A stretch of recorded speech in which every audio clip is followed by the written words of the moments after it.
31 December ক্ষমতায় বসার 25 বছর পূর্ণ করতে যাচ্ছেন রাশিয়ার প্রেসিডেন্ট ভ্লাদিমির পুতিন।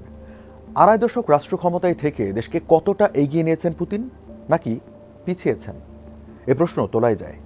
এ নিয়ে ব্রিটিশ সংবাদ মাধ্যম বিবিসির রাশিয়া বিষয়ক সম্পাদক স্টিভ রোজেনবার্গ তার অভিজ্ঞতা বর্ণনা করেছেন এক কলামে, যার আলোকে আমাদের আজকের প্রতিবেদন সাজানো হয়েছে। স্টিভ রোজেনবার্গ দীর্ঘদিন রাশিয়ায় সাংবাদিকতা করেছেন। পুতিনের ক্ষমতায় বসার দিনের কথা স্মরণ করে তিনি লিখেছেন, 1999 সালের 31 ডিসেম্বর, সেদিন খ্রিস্টীয় বর্ষবরণের আগ মুহূর্ত। তখন বিবিসির মস্কো ব্যুরোয় প্রডিউসার হিসেবে কাজ করতেন তিনি। হঠাৎ খবর এলো রুশ প্রেসিডেন্ট বরিস ইয়েলৎসিন পদত্যাগ করেছেন। তার এই সিদ্ধান্ত সবাইকে হতবাক করে দিয়েছিল। সেদিন বিবিসির অফিসে কোনো সংবাদদাতা ছিলেন না, ফলে সংবাদ লেখা ও তার সম্প্রচারের দায়িত্ব তাকেই নিতে হয়েছিল। স্টিভ রোজেনবার্গ লেখেন, বরিস সবসময় বলে এসেছেন তার পুরো মেয়াদে দায়িত্ব পালন করবেন, তবে আজ রাশিয়াকে বলেছেন সেই সিদ্ধান্ত বদলেছেন তিনি। ইয়েলৎসিনের পদত্যাগের পর রাশিয়ার সংবিধান অনুযায়ী ভারপ্রাপ্ত প্রেসিডেন্টের দায়িত্ব নিয়েছিলেন প্রধানমন্ত্রী ভ্লাদিমির পুতিন। এর 3 মাস পর অনুষ্ঠিত নির্বাচনে জয় পান তিনি, প্রেসিডেন্ট হন। ক্রেমলিন ত্যাগের সময় পুতিনকে একটি কথা বলেছিলেন ইয়েলৎসিন, রাশিয়ার দিকে খেয়াল রাখবেন। স্টিভ রোজেনবার্গ লেখেন, রাশিয়া ইউক্রেন যুদ্ধ যখন 3 বছর পূর্তির দিকে এগোচ্ছে, তখন ইয়েলৎসিনের সেই কথা আমার বারবার মনে পড়ছে। কারণ এই যুদ্ধের কারণে ইউক্রেনে ধ্বংসাত্মক প্রভাব পড়েছে। বিপুল সংখ্যক মানুষের মৃত্যু হয়েছে, দেশটির প্রায় 20% এলাকা দখল করে নিয়েছে রাশিয়া, আর 1 কোটির বেশি ইউক্রেনীয় বাস্তুচ্যুত হয়েছে। রাশিয়ার ক্ষয়ক্ষতিটাও কম নয়। ইউক্রেনে পুতিনের বিশেষ সামরিক অভিযান শুরুর পর থেকে যুদ্ধক্ষেত্রে বড় ক্ষয়ক্ষতির মুখে পড়েছে রুশ সামরিক বাহিনী। রাশিয়ার শহরগুলোয় নিয়মিত ড্রোন হামলা হচ্ছে। দেশটির কুরস্ক অঞ্চলের কিছুটা দখলে নিয়েছেন ইউক্রেনের সেনারা। বড় কথা হলো, রাশিয়ার জনগণের উপর সরকারের দমন-পীড়ন বেড়েছে।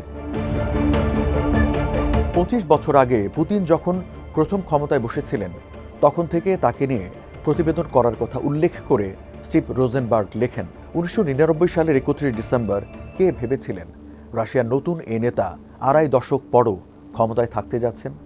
অনেকে হয়তো চিন্তাও করেননি একদিন ইউক্রেনের সঙ্গে যুদ্ধে জড়াবে রাশিয়া। এর মধ্য দিয়ে পশ্চিমাদের মুখোমুখি হতে হবে তাদের।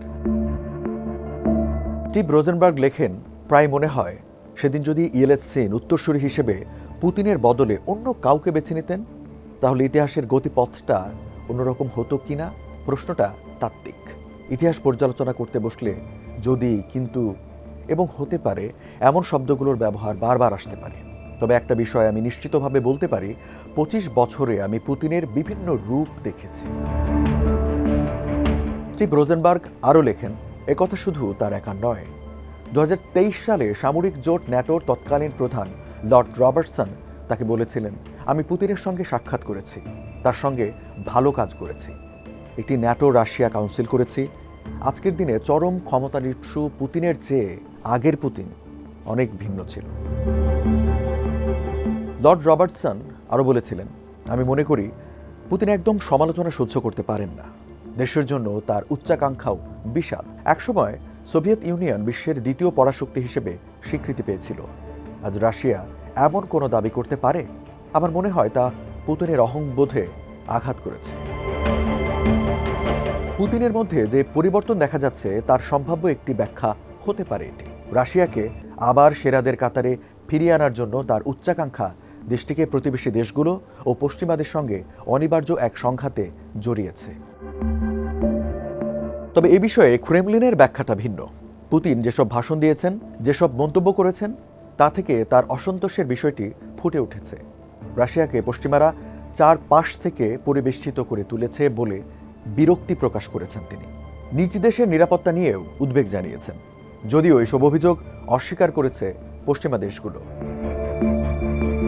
স্টিভ রোজেনবার্গ লেখেন, এখানে আমার একটি প্রশ্ন রয়েছে, সেটি হলো, রাশিয়াকে দেখে শুনে রাখার যে অনুরোধ ইয়েলৎসিন করেছিলেন, তা পূরণ করতে পেরেছেন বলে কি পুতিন মনে করেন?